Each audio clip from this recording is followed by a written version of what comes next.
কিছু কিছু মনের দুঃখ আসে, কারোর কাছে বলা যায় না। কিছু কিছু সময় আসে, কাউকে দেওয়া যায় না।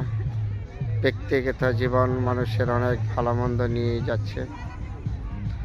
এটাই একজন মানুষের জীবন।